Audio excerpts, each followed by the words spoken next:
Et bonjour à tous et bienvenue sur la chaîne Tom et Evan. Aujourd'hui, on va faire notre dernière vidéo sur le chapitre 8 et habituellement, voilà, on fait toujours notre top et flop de ce set par rapport du coup au top qu'on avait fait au tout début du set. On repasse en revue toutes ces cartes-là, le top, les tops qu'on avait fait et on voit si on a eu le nez creux et généralement, c'est une vidéo où on rigole bien. Ouais, pour avoir revu un petit peu les slides, on va rigoler, hein. Et bah, c'est parti, on commence avec Allez, les ambres, si je m'abuse. La petite intro quand même, au cas où vous n'auriez pas saisi que c'était le ring de Jafar. Voilà. Donc on va commencer avec notre top 5. Alma Madrigal. Bon, c'est un flop, hein, on va pas se le évidemment. cacher. Une fois durant notre tour, l'un ou plusieurs personnages qui chantent une chanson peuvent être dressés. Le personnage qui vient de chanter. Pas nul, hein. C'est voilà, hein. Je sais pas pourquoi on s'est dit ça va être. Enfin, si je sais pourquoi on a dit que ça serait trop bien. À cause, grâce, je sais pas, de Bruno, du nouveau Bruno qui s'est dit qui rentre très bien dans le deck jaune-violet et donc du coup on s'est dit que ça serait une bonne addition à ce deck violet-jaune. En fait, c'est ça, c'est intrinsèquement la carte est forte, Hmm. mais le deck jaune-violet n'existe, chanson en tout cas, n'existe pas. Donc Encore, forcément, c'est pas joué. il n'existera pas, je pense. Mais continuons. On avait mis en top 4 le Rhino, et là par contre, ça aurait dû Alors, être bien plus haut voilà, dans c'est le ça. top, je pense. Parce que là, la carte, elle est juste incroyable, elle est dans tous les jaunes-gris, elle est vraiment trop forte, quoi. Elle est Alter 2, Résistance plus 2, pardon, quand il a pas de dommage sur lui, c'est juste trop fort. Avec les stats qu'il a, c'est incroyable. Ouais, je pense qu'il aurait pu facilement être dans le top 1. Oui, il aurait dû être Il top 1, ouais. rentrait facile, voilà. Bon. Mais au moins, il est dans le top, et ça, c'est une bonne chose. Ensuite, en top 3, nous avons Lady. Lady qui finalement a sa place dans ce top. Peut-être que potentiellement top 2, vu qu'elle était quand C'est même pas ça. mal trop mal jouée dans le deck. Du coup, j'ai un trou de mémoire là tout de suite pour me rappeler ce qu'on a mis, mais je ne vois pas du tout ce qui peut aller au-dessus. Donc voilà, la petite Lady qui permet de jouer un personnage coûtant 2 ou moins quand on la joue. Donc c'est un très bon T3 dans l'aggro. Voilà, qui est joué. Et je pense que du coup, elle va continuer à être jouée Ouais. dans les prochains sets. Passons maintenant au top 2. Et top 2, on avait pensé donc à Lady pour le deck Chernadog, qui était déjà un deck plutôt bon au chapitre 7. Et on pensait qu'au chapitre 8, avec les nouvelles cartes, ça allait être encore plus fort. Finalement, on l'a pas du tout vu quasiment Non. de la méta. Donc cette Lady, c'est je dirais un floppy, parce Un que dans un deck floppy. Chernadog, elle est jouée, mais comme le deck est pas très présent, c'est un floppy. C'est ça, c'est un floppy. Notre premier floppy de la liste. Et ensuite en top 1. En top 1, nous avions le clochard, donc toujours dans cette optique de jouer Carnadog. Parce qu'Alter 4, durant le tour d'un adversaire, chaque fois que l'un de vos personnages est banni, vous pouvez piocher une carte. Donc ça partait sur un mode bonne moteur de pioche. Avec en plus, il avait une cible alter qui était plutôt sympa, qui est sortie dans le même set. Et c'est pour ça qu'on s'est dit que ce serait potentiellement joué. Mais même conclusion que la Lady d'avant, Tyrnadog n'étant pas présent, il ne l'était pas non plus. Et en cartes qui n'étaient pas dans notre top, mais qui ont été jouées, on a le Dingo, qui coûte 4 en crabe, 3 d'attaque, 4 de vie, l'or pour 2. Et à la fin de notre tour, on peut retirer jusqu'à un jeton dommage à chacun de nos autres personnages. Et ils se redressent s'ils ont été soignés de cette manière. Donc voilà, une carte qui est très jouée dans jaune-gris en ce moment. En tout cas, on le voit apparaître depuis milieu fin de set. Et c'est une carte qui, du coup, sera jouée certainement au début du chapitre 9 aussi. Voilà, une carte où on était passé à côté. Ouais, je pense que c'est une carte à garder un œil dessus quand même. Suivante, du coup on a fini avec les ambres, on passe maintenant à Métis avec ce top 5 de miraculeux et merveilleux. T'as eu une enchantée de celle-là, je crois, non? Pas Oui, celle-là je Oui, l'ai c'est eu en celle-là. enchanté, ouais. Tu regrettes pas de pas l'avoir joué? Bah écoute, je Parce l'ai que c'est toujours, mais je la joue parce pas. que c'est un gros flop. Miraculeux et merveilleux. Une chanson à l'unisson pour Violet, évidemment, qui est rentrée dans la lignée du violet jaune pour chaque personnage ayant chanté cette chanson, piocher une carte et gagner 1 de l'or. Alors, avec le... je vais pas trop m'étriper. Là, c'est un gros flop. À voir dans la prochaine extension ce que ça va donner avec les chanteurs rouges. Un petit rouge-violet chanson. Who knows? Avec le Powerline. Powerline, j'arriverai jamais. Hein. J'arrivais pas. Je me suis dit, je zappe, je m'en fous. Je vais pas dire son nom. Powerline, faudrait que je me l'écrive. Voilà. Je pense qu'on va le voir, donc tu vas vite t'en souvenir. Ouais, je vais vite m'en souvenir. Ouais. Il faut que je me le prenne en pleine gueule. Et là ça marque. C'est ça. Donc voilà, c'était un flop pour ce top 4. 5, miraculeux et merveilleux. Passons au top 4. Ensuite, on a Monstro, top 4. Donc lui, on l'a pas mal vu dans Blurple. Donc il coûte 8, ancrable en plus, 6 d'attaque, 8 de vie. L'or pour 2, il a charge et on peut défausser une carte pour le redresser. Mais il peut pas partir à l'aventure, évidemment. Mais voilà, dans Blurple, on a quand même pas mal de cartes en main généralement. Ça permet de clean un board. Ça va chercher aussi les lieux. Donc une carte qui est très forte et qu'on va continuer à avoir dans Blurple, surtout que... pour teaser, un Blurple a quand même de très bonnes cartes pour le chapitre 9. Donc on risque de le voir topper ce Blurple. Ouais. Moi je dis top tier, hein. Blurple, prochain set. Il y a moyen, ouais. Ça fait peur en tout cas. Top 3 maintenant, nous avons Hades. Ah, Hades. C'était pas calculé, je suis bien content de le faire. Top 3, Hades. Celui-là, il a bien trouvé sa place dans le violet-rouge. En mettant les dommages, donc on inflige 2 dommages à un personnage et on pioche 2 cartes à chaque fois qu'il arrive et qu'il part à l'aventure. Donc c'était vraiment une très bonne carte dans le violet rouge. Voilà, moi j'ai été très satisfait de le jouer. À chaque fois qu'il tapait le terrain, c'était un banger. C'est pas si facile que ça à gérer. Je l'aurais peut-être même mis plus haut. Ouais, il y a moyen. Le seul truc, c'est que généralement, il était en x1 dans les decks violet-rouge, mais comme tu dis, quand il arrive, il est trop c'est impactant. Ça. Quoi. Il a un impact énorme sur le mid-end game, ce qui fait que tu peux partir au galop avec et puis l'adversaire n'arrive pas à te rattraper. Quoi. Très bonne voilà carte. Pour Hades. On se revoit en enchanté au prochain set. C'est ma chase. Ensuite, en top 2, on a le Jafar, donc, qui était la carte de récompense de set. On pensait que le deck Illusion allait être bon. Mais non, clairement, là, c'est un gros flop. La carte n'a pas du tout été jouée. Le deck Illusion n'a pas été joué du tout non plus. Donc voilà, donc c'est une carte qui est une très bonne récompense de 7 parce que la carte est jolie. Mais carte est jolie, ça s'arrête là. Et voilà. Ça s'arrête là, quoi.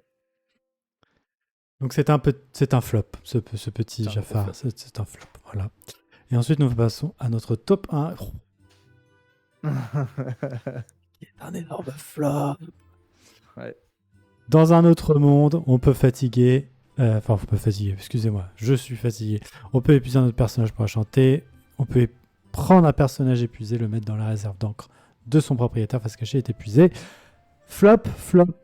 On s'est dit que ça serait très bien avec la petite Belle qui pourrait chanter cette chanson aussi au T3 rapidement, voilà, enfin au T3, au T2 plutôt.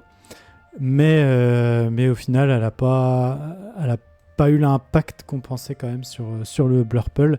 Il y avait mieux à jouer un peu. De toute façon, on a vu très vite qu'au final, juste rejouer des Hades était banger pour le Blurple, donc c'est mieux d'avoir un body que de jouer ça. Ouais, clairement. Et pourtant, elle a été énormément testée en début de méta. Parce que tout le monde croyait, enfin beaucoup de gens croyaient en cette carte, et finalement on s'est rendu compte que c'était vraiment pas très bon.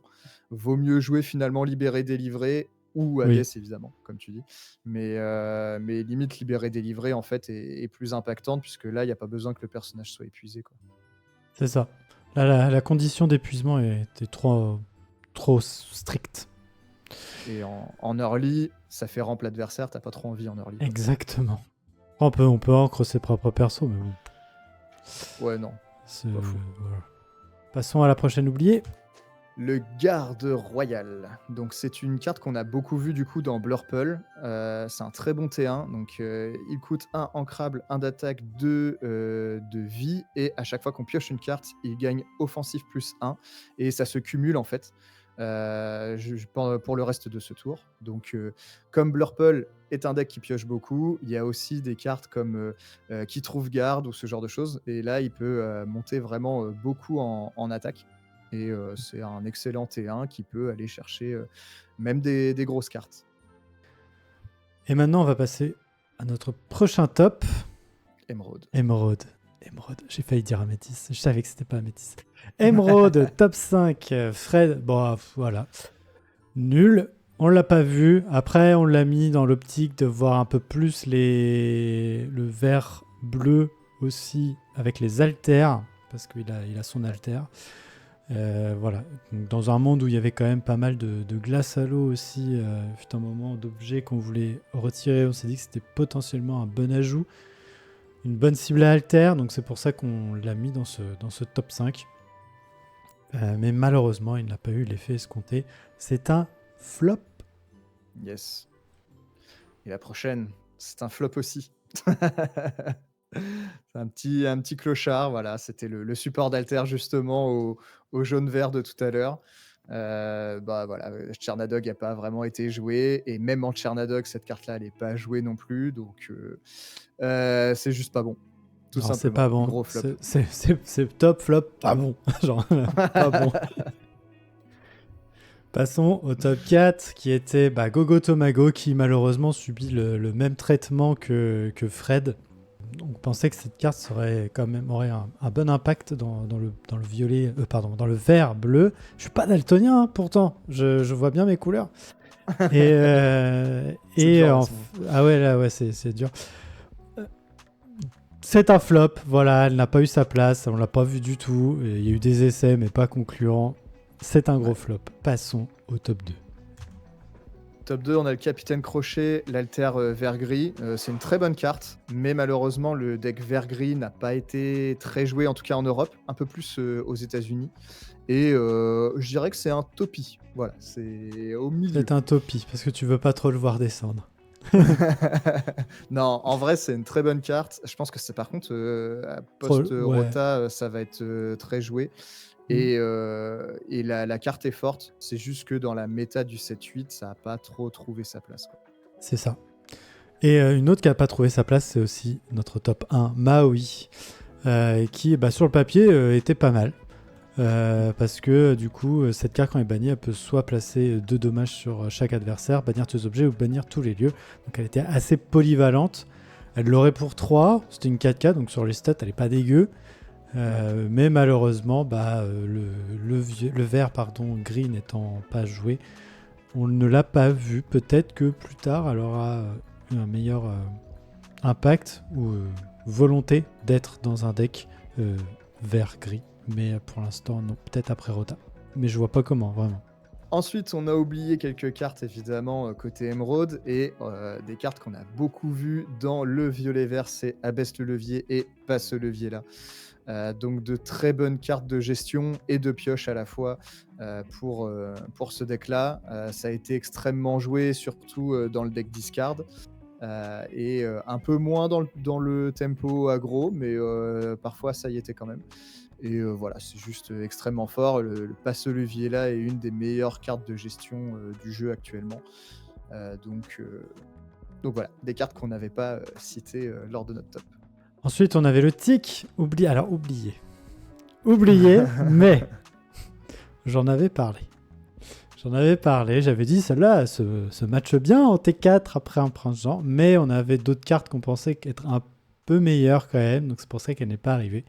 Mais elle est oubliée avec des guillemets, on y avait pensé. Lorsqu'on joue ce personnage, choisit un adversaire et défausse une carte, c'est instant, c'est direct, c'est une 4-3-2. Voilà, il arrive, il fait son taf, il repart, c'est très bien. C'est une carte oubliée qui, moi, je pense que sera peut-être toujours jouée, mais il est pas reprint, l'autre enfoire. Sans prince Jean, il y a voilà. tout moyen que ce soit pas joué. Voilà, c'est ça. À moins qu'il nous sorte un truc à la dernière seconde, tu sais.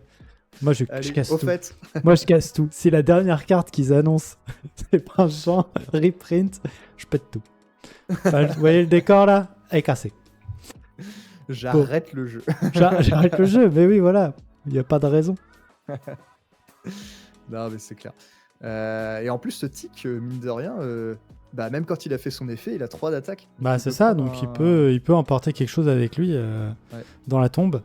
Et c'est pas mal. Passons maintenant à Ruby. Ah oui, Ruby. Et en top 5, on avait mis Mulan pour le deck rouge-gris, un deck qui n'a jamais existé, évidemment. Dédicace à Val. On y croyait encore et toujours, parce que bah, la carte est bonne en fait, mais le deck, lui, n'est pas bon. Donc, même si ce personnage peut défier des personnages redressés et qu'il est insaisissable pendant son tour, bah, c'est pas bon, tout simplement. Ah, c'est pas bon, c'est un flou. Ensuite, nous avons Madame Medusa, qui a été quand même un peu jouée. Un petit peu. Donc c'est un floppy. Ouais, Floppy, je suis d'accord. ouais, on est sur un floppy. Parce qu'elle n'a pas été extraordinaire non plus. Donc, qui permettait du coup de bounce un personnage coûtant 2 ou moins dans la main de son propriétaire après avoir infligé 2 dommages à un autre de nos personnages. Donc la condition est un petit peu compliquée, mais avec les comment on appelle ça, les reines de cœur par exemple, c'était bien parce que ça permettait de donner de l'attaque à la reine de cœur et donc du coup gagner quelque chose sur cette transaction de donner 2 dommages. Voilà, donc c'est un floppy. Peut-être que dans un deck pur damage déplacement, dans le prochain set, why not? J'y travaille, j'y pense, j'y réfléchis. Je prends des notes là, la nuit, je me réveille. Ensuite, passons au top 3. Top 3, on avait mis Prince Jean, celui qu'on accepte. Oui, lui, je veux. C'est bon. Donc lui, il est non ancrable, 5 d'attaque, 5 de vie, l'or pour 1, et à chaque fois que notre adversaire joue un personnage, il s'inflige lui-même un dommage. Donc dans un jaune rouge où on peut jouer des réponses, c'est très fort.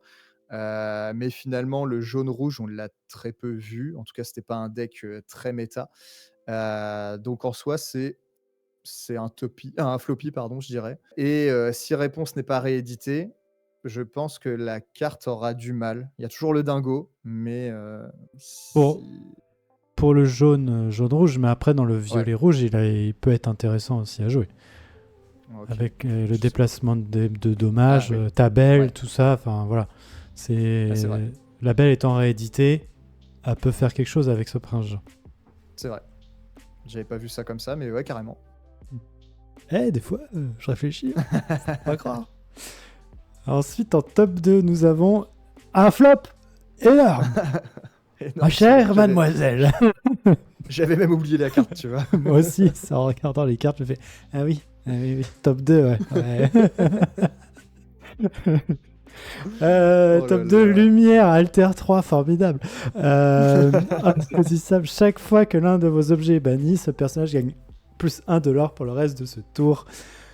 Sur le papier, on s'est dit, waouh, c'est énorme et tout. Et en fait, bah non, c'est trop chiant. T'as envie de jouer autre chose C'est clair. pour le T3. Sachant qu'en général, rouge, bleu, bah, tu rampes. Donc t'arrives déjà à TK. Donc voilà, il y avait plein de trucs qui n'allaient pas trop. Cette carte-là n'est pas venue, malheureusement. J'aurais bien aimé, dans mon fort intérieur, de voir ce petit lumière briller de mille feux. Mais non, ça n'a pas marché. Passons Et enfin, au top en 1. top 1, on avait mis Lilo. Lilo, pareil, c'est une carte qui a beaucoup été testée, mais ça n'a pas vu le jour dans les decks compétitifs. Coûte 5, ancrable, 4 d'attaque, 4 de vie, l'or pour 2. Durant notre tour, on peut jouer ce personnage gratuitement si on a joué 3 actions dans le tour, donc c'est assez difficile quand même.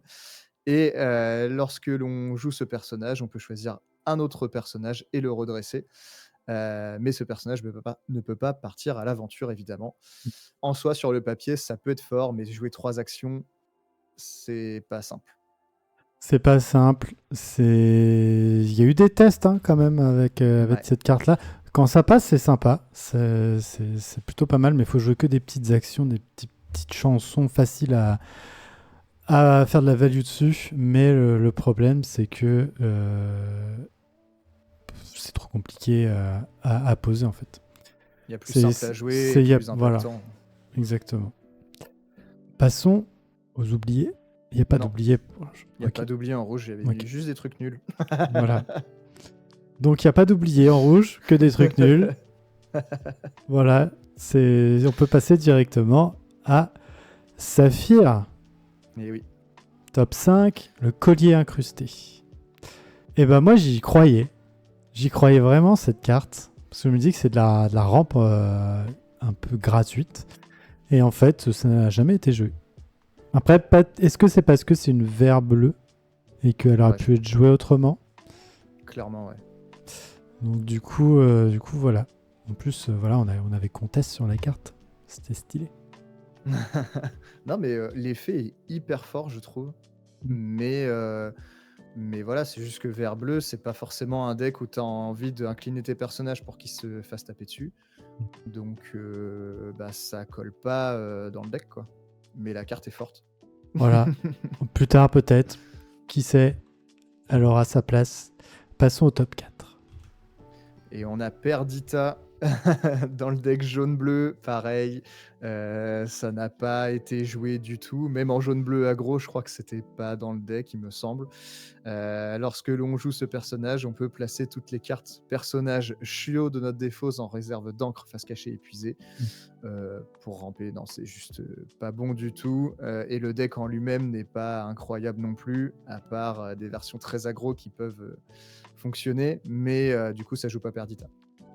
C'est un flop total. J'ai essayé, hein. J'ai fait un petit deck une fois en mode allez, je vais tenter. La seule carte vraiment qui était impactante, je crois que c'est le top 3.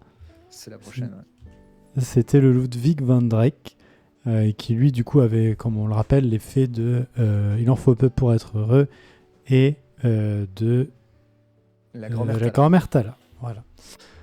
Donc sur le papier, il était pas mal, malgré le fait qu'il soit non ancrable. Moi, je dirais que c'est un floppy, pas forcément un flop.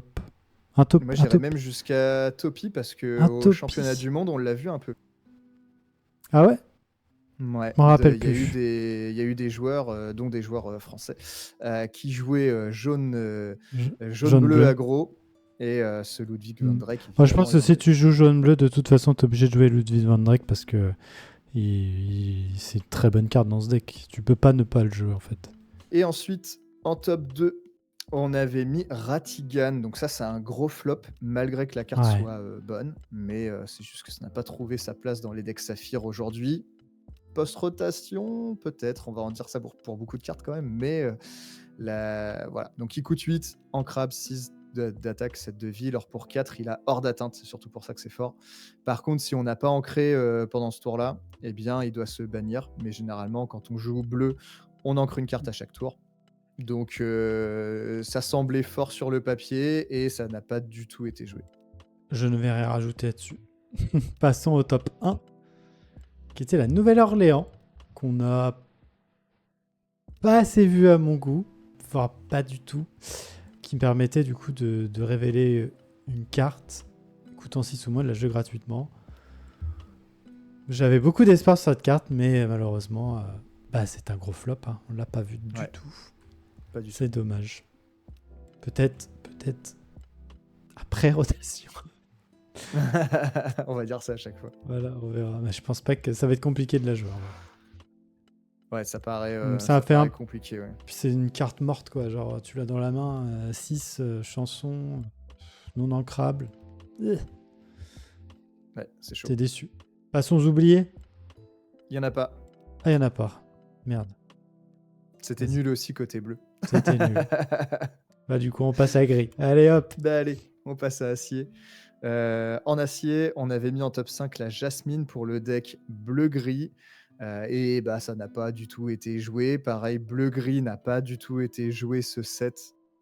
Ça a été un peu le deck disparu hein, du 7-8. Et donc, bah, forcément, c'est un gros flop pour cette Jasmine. Ben oui, malheureusement. Et c'est un gros flop aussi énorme que sa taille pour ce Mickey Mouse. Qui était une 10 qui leur pour 5, 10, 10. Et lorsque ce personnage est banni, on peut mettre 5 dommages à chaque personnage adverse. C'est une grosse bagarre. Voilà, une grosse panthère. C'était un flop. Voilà. rester dessus trop longtemps. Bah, post-rota. Oui, oui. Il y a un truc. Non, mais Oui. il y a la carte en jaune. Le cycle de la vie. Ouais, le cycle de la l'histoire vie, oui, qui permettrait de le ramener facilement sur le board. Ouais, Mais ouais. ouais. Il y a Je Namahari vois. qui défausse, il y a Mulan Oui, qui oui. défausse. Oui.